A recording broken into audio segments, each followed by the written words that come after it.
Jumpa lagi dengan saya, Willy The Rooms, tetap di The Sinners Channel.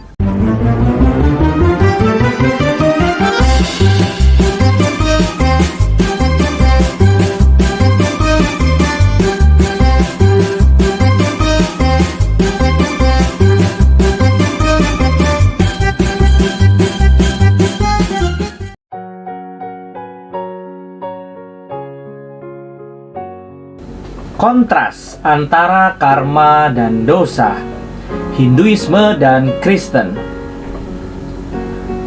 Kata Sangsekerta, karma pada dasarnya berarti melakukan atau bertindak. Hukum karma lebih dari sekedar gagasan bahwa seseorang menuai apa yang ia tabur. Ini mengajarkan bahwa setiap pikiran atau perbuatan, apakah itu baik atau buruk, akan memiliki konsekuensi yang akan menentukan bagaimana seseorang akan dilahirkan kembali di kehidupan lain dan apa yang akan terjadi dalam inkarnasi berikutnya di bumi.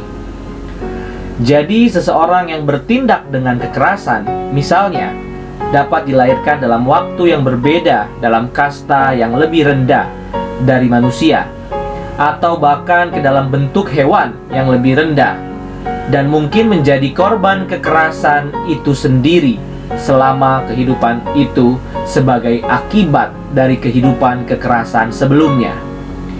Dalam banyak bentuk agama Hindu, orang tersebut tidak dapat lepas dari siklus kelahiran kembali sampai mereka dilahirkan kembali ke dalam kasta Brahmana atau pendeta. Dengan cara ini, karma dan reinkarnasi terjalin erat.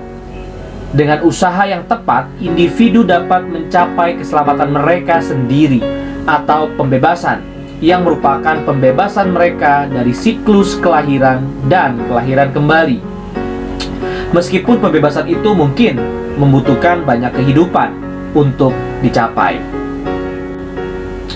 Tantangan Alkitabiah. Beberapa orang mungkin mengatakan bahwa karma adalah bagian dari kekristenan, karena Galatia 6 ayat 7 berkata, "Jangan tertipu, Tuhan tidak diejek, karena apa yang ditabur orang, itu juga akan dituainya." Meskipun kitab suci mengajarkan kita bahwa kita akan menuai apa yang akan kita tabur, karma dan kekristenan tidak sejalan. Kita harus ingat bahwa Galatia 6 ayat 7 berbicara tentang kehidupan ini, bukan kehidupan setelah kematian. Karma dan gagasan Alkitabiah tentang menuai apa yang kita tabur tidak sama. Alkitab mengajarkan bahwa setelah kehidupan yang satu ini, kita akan sampai pada penghakiman. Ibrani 9 ayat yang ke-27 mengatakan, "Dan karena manusia ditetapkan untuk mati hanya satu kali, dan setelah itu dihakimi."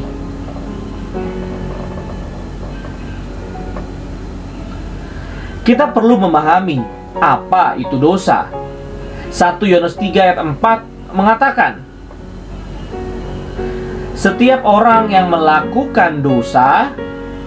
Setiap orang yang melakukan dosa juga melakukan pelanggaran hukum, dan dosa adalah pelanggaran hukum.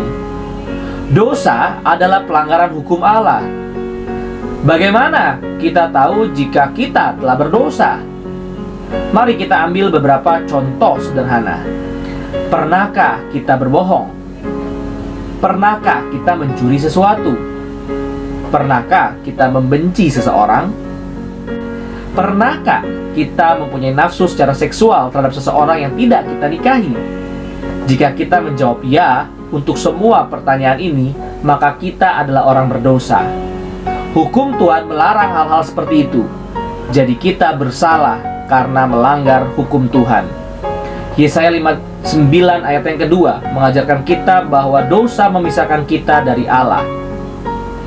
Ini menyatakan, tetapi kesalahanmu telah memisahkan antara kamu dan Tuhanmu, dan dosa-dosamu menyembunyikan wajahnya darimu, sehingga Dia tidak mendengar. Dosa juga membawa kematian, seperti dalam Roma 5 ayat 12, kematian bagi semua orang.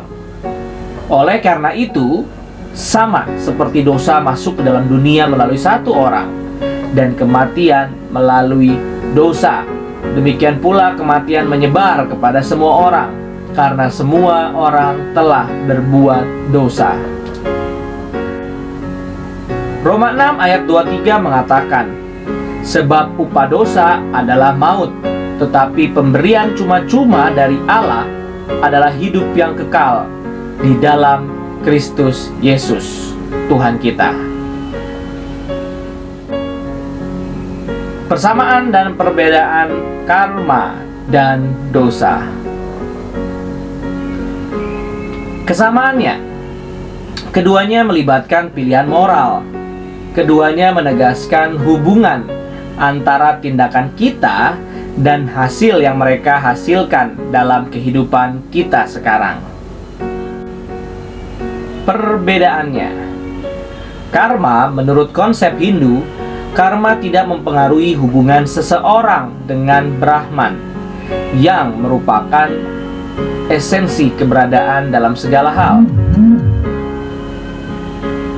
Apakah karma seorang itu baik atau buruk, tidak ada bedanya dengan fakta bahwa kita adalah perpanjangan dari wujud Brahman. Sedangkan dosa dalam konsep Kristen, dosa sangat mempengaruhi hubungan kita dengan Tuhan, karena kita menjadi terasing darinya. Salah satu atribut Allah adalah kekudusan moral yang mutlak, dan dosa kita menunjukkan sikap memberontak terhadap otoritasnya. Hukum karma yang membuat moralitas seperti hukum alam tidak memungkinkan adanya kemungkinan pengampunan. Konsekuensinya tidak dapat dihindari dan tidak dapat, sekali lagi, tidak dapat dihindari, karena Allah bersifat pribadi, dan karena orang dapat mengampuni, Allah dapat mengampuni dosa-dosa kita. Terlebih lagi, Dia melakukannya melalui Yesus Kristus. Terima kasih. Tuhan Yesus memberkati.